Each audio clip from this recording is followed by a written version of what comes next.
একটুখানি fried rice আর এগুলো কাটাকুটি করে নিয়েছি। এদিকে কাজ করতে করতে আমি এদিকে মাসকাবাড়ি মালও উঠাচ্ছি। এই দেখো এখনো মাল অনেক উঠানো হয়নি, কেন আমি কোটো কাটাগুলো ধুতে দিয়েছি, সেগুলো ধুচ্ছি আর করছি। এই যে উপরগুলো কিছুটা ভরা হয়েছে, সবগুলো হয়নি। তো এই যে এখনো মালপত্র পড়ে আছে, একদিকে এদিকে ভরছি আর একদিকে তোমার রান্না করছি।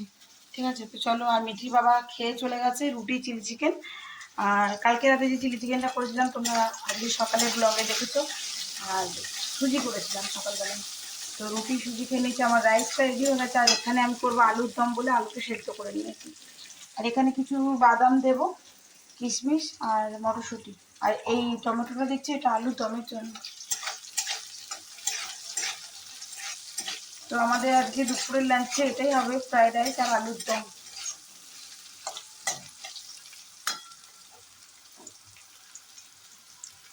তো ভালো করে ফুলকপিটা ভাজা ভাজা করি, তারপরে বাকিগুলো সব ভেজে নেবো। রান্নার পর তো তোমার সঙ্গে ভিডিওটা শেয়ার করাই হয়নি।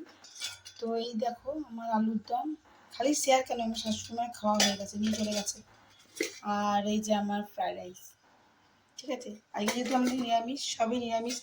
আর ওদিকে দেখো আমার সমস্ত মাসকাবাড়ি মাল বাজার করে আমি সমস্ত এখানে সেট আপ করে দিয়েছি। আর কিছু কোটো বাটা যেগুলো ধুয়েছি রোদে শুকতে দিয়ে চলে এসেছি।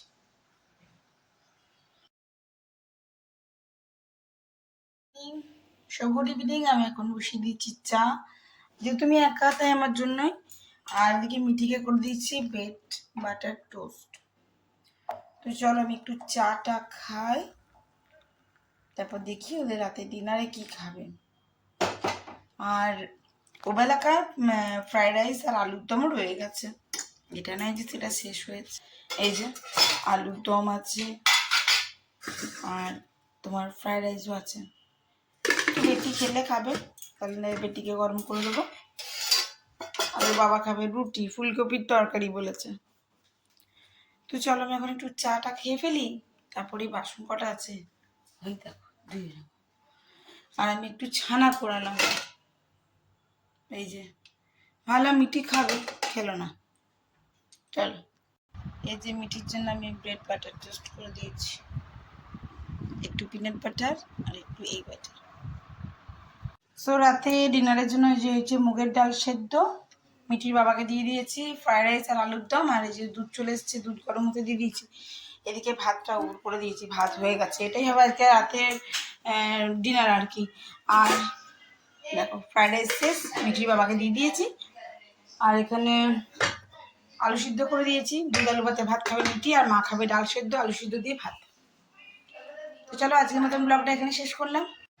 তো এখানে রাতে ডিনার আমি তৈরি করে দিয়েছি, মায়ের খাওয়া হয়ে গেছে, মানে মা নিয়ে চলে গেছে। এখানে দেখছো আমার মেয়ের জন্য মাখছি দুধ আলু ভাতে ভাত, আর আমি একটু মুড়ি খাবো। তো যাই হোক, আজকের মতন ব্লগটা এখানে শেষ করছি। ব্লগে কিছু ভালো লাগলে অবশ্যই লাইক কমেন্ট শেয়ার করে দিও। যদি আমার চ্যানেলে প্রথমবার দেখছো বা নতুন কোনো বন্ধু, তো আমাকে অবশ্যই সাপোর্ট করো, সঙ্গে থেকো, চ্যানেলটি সাবস্ক্রাইব করে পাশে থাকা বেল আইকনটি দাবতে একেবারেই ভুলো না। আর যদি আমার এই ভিডিওটি তুমি ফেসবুক থেকে দেখছো, তাহলে ফেসবুক পেজটি আমার একটু ফলো করে নিও প্লিজ। সকলে খুব ভালো থেকো, সুস্থ থেকো। আবার একটি নতুন ভিডিওতে নতুন ব্লগে তোমাদের সঙ্গে আমার খুব তাড়াতাড়ি দেখা হচ্ছে। ততক্ষণের জন্য বিদায়, টাটা। আর আজকে অ্যাকোয়ারিয়ামটা সেট করা হয়নি, মানে আজকে সময় হয়ে ওঠেনি। যেদিনটা হবে সেদিনকে তোমার সঙ্গে অবশ্যই শেয়ার করবো। তো চলো আমি এখন দুধ আলু ভাতে ভাতটা ওর মেখে দিই, ওকে দিয়ে দিই, বাকি সবাইকে দেওয়া হয়ে গেছে। আলু ভাতে মেখে দিয়েছি, দুধ দিয়ে দিচ্ছি, স্পুন বার করে দেখবি দুধটা পুরো গরম, দেখ। ঠিক আছে, আর দেবো একটু ব্যাস। মিঠি দুধ আলু ভাতে ভাত বরাবরই খেতে খুব ভালো লাগে। দুধ সুজি দুধ আলু ভাতে ভাত, মানে দুধের জিনিসের কোনো অরুচি নেই। ছানা ছাড়া, ছানা যে কেন খায় না, ভালো লাগে। আর আমি ছানা দিয়ে মুড়ি বলুন, ছানা দিয়ে আমার রুটি ভালো লাগে। তো এই দেখুন মেখে দিয়েছি, এই যে দুধ আলু ভাতে ভাত মেখে দিয়েছি। আলু ভাতে দিয়ে চটকে ভাতটা দিয়ে দুধ দিয়ে একটু চিনিও দিয়েছি, গ্যাস হয়ে যাবে না দাদা। চল, গরম আছে কিন্তু, হ্যাঁ আস্তে আস্তে খাবি। তুই ওই ঘরে খাবি? চল দিয়ে আসছি। তো চলুন তবে আজকের মতন টাটা, ভালো থাকবেন।